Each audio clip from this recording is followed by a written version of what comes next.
Very good morning my dear friends and welcome back to KS Educational। 26 of सितंबर के कुछ ऐसे current affairs जो आपके एग्ज़ाम के लिए बहुत इम्पॉर्टेंट और वो हर एक competitive exam like railway, banking या पुलिस के लिए या फिर आपका यूपीएससी, एसएससी या टीचर्स या किसी भी कॉम्पिटिटिव एग्ज़ाम के लिए बहुत इम्पॉर्टेंट होगा, क्योंकि यहाँ पर हम लोगों को रिलेटेड क्वेश्चंस भी देखना है, कुछ हिस्ट्री के क्वेश्चंस भी देखने हैं और इसके साथ जो रिलेटेड क्वेश्चंस होता है उसको भी कराना है। तो आगे बढ़ते हैं और देखते हैं कि आज के लिए क्या क्या इम्पोर्टेंट क्वेश्चन मैंने आपके लिए रखा है। आप केएस एजुकेशनल को फेसबुक पेज पर फॉलो कर सकते हैं, लिंक आपको डिस्क्रिप्शन में मिल जाएगा। और देखिए, देश भर में राष्ट्रीय सिनेमा दिवस कब मनाया जाता है? राष्ट्रीय सिनेमा दिवस कब मनाया जाता है? राष्ट्रीय सिनेमा दिवस जो है वो 23 ऑफ सितंबर को मनाया जाता है। एंड माय डियर फ्रेंड्स, पहली बार राष्ट्रीय सिनेमा दिवस को मनाने का जो तारीख रखा गया था वो 16 सितंबर को रखा गया था, बट 2022 को तय की गई थी। लेकिन फिर MIA ने इस तारीख को आगे बढ़ाकर 23 सितंबर कर दिया।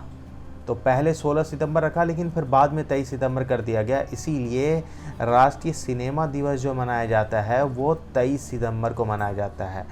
अच्छा, जब भी आपके पास ये क्वेश्चन आता है तो याद रखिएगा और धीरे धीरे एक एक करके देखिए कि 22 सितंबर को वर्ल्ड राइनो दिवस मनाते हैं, 21 सितंबर अंतर्राष्ट्रीय शांति दिवस, वर्ल्ड अल्जाइमर भी 21 सितंबर है, 18 सितंबर विश्व बांस दिवस, विश्व रोगी सुरक्षा दिवस 16 सितंबर विश्व ओजोन दिवस, अंतर्राष्ट्रीय लोकतंत्र दिवस 15 और 15 को ही इंजीनियर्स डे मनाते हैं, अंतर्राष्ट्रीय हिंदी दिवस 14 और 11 सितंबर को विश्व प्राथमिक चिकित्सा दिवस, वर्ल्ड एंटी आत्महत्या डे 10 सितंबर, 8 सितंबर अंतर्राष्ट्रीय साक्षरता दिवस, 5 सितंबर राष्ट्रीय शिक्षक दिवस और 2 सितंबर विश्व नारियल दिवस। ये हम लोग मनाते हैं।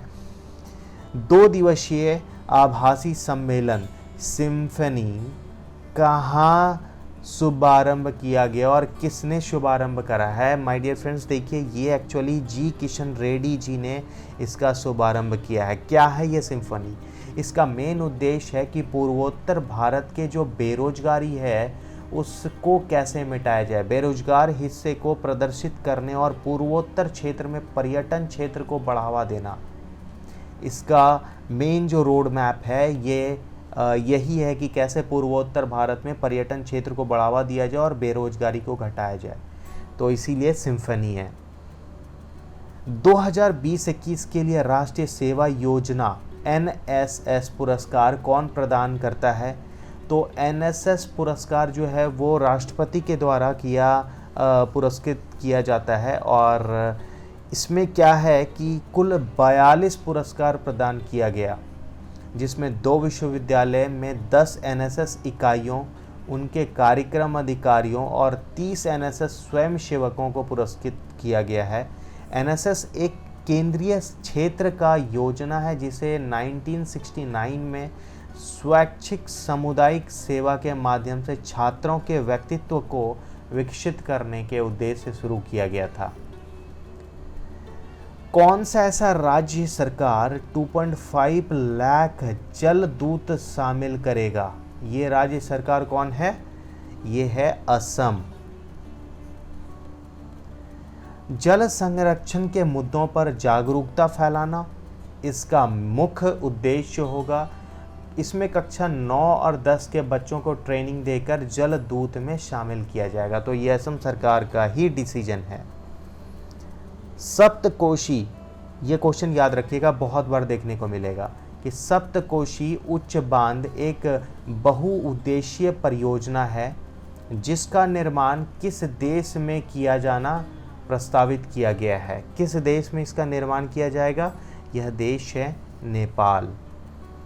जल संसाधन पर संयुक्त समिति JSWR की नवी बैठक में यह फैसला लिया गया है और सप्तकोशी उच्च बांध नेपाल के सप्तकोशी नदी पर, किस नदी पर है यह? सप्तकोशी नदी पर बनने वाला एक बहुउद्देशीय परियोजना है। इसका उद्देश्य दक्षिण पूर्व नेपाल और उत्तरी बिहार में बाढ़ को नियंत्रण करना, क्योंकि आप देखते होंगे बिहार में अक्सर बाढ़ आ जाता है और दक्षिण पूर्वी नेपाल और उत्तरी बिहार में बाढ़ को नियंत्रण करने के लिए जल विद्युत उत्पन्न करना, ये सबसे बड़ा इसका मकसद है। किसका? तो ये जो सप्तकोशी उच्च बांध बन रहा है। माय डियर फ्रेंड्स, किस राज्य को भारत का पहला हिमस्खलन निगरानी रडार मिला है? और यह राज्य कौन है? यह सिक्किम है। संयुक्त राष्ट्र सुरक्षा परिषद में तत्काल और व्यापक सुधारों के लिए कुल कितने देशों ने एक संयुक्त बयान पर हस्ताक्षर किए? और ये टोटल कितने देश हैं? 32 ऐसा देश है। भारत हर गांव में 4G और 5G सेवा तक पहुंच सुनिश्चित करने के लिए कितने बिलियन डॉलर का निवेश करेगा? ये टोटल निवेश जो है वो $30 बिलियन का निवेश है, ताकि हर घर हर गांव 4G 5G सेवा पहुंच पाए। एम्स दिल्ली का नया निर्देशक किसे नियुक्त किया गया है? ये हैं डॉक्टर M श्रीनिवास। हाल ही में हिलैरी मेंटल का निधन हुआ, वो कौन थी? वो एक लेखिका थी। किस राज्य सरकार ने हमर बेटी हमर मान, याद रखिएगा ये चीज़ बहुत बार देखने को मिलेगा, हमर बेटी हमर मान अभियान शुरू किया है? और यह राज्य सरकार कौन है? छत्तीसगढ़ है। रिपोर्ट के अनुसार भारत के किस शहर में अरबपतियों की संख्या सबसे ज़्यादा है? यह भारत का वो शहर है जिसको हम लोग मुंबई बोलते हैं। तो ये कुछ 26 सितंबर के कुछ इम्पॉर्टेंट करंट अफेयर्स मैंने आपके लिए लिया था।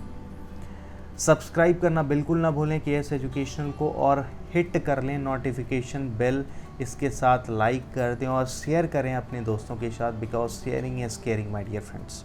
और हम सब मिलते हैं वापस कुछ इम्पॉर्टेंट करंट अफेयर्स जो 27 सितंबर का होगा। ठीक है, तो चलिए आगे बढ़ते हैं और मिलते हैं अगले दिन कुछ ऐसे ही और इम्पॉर्टेंट करंट अफेयर्स के साथ।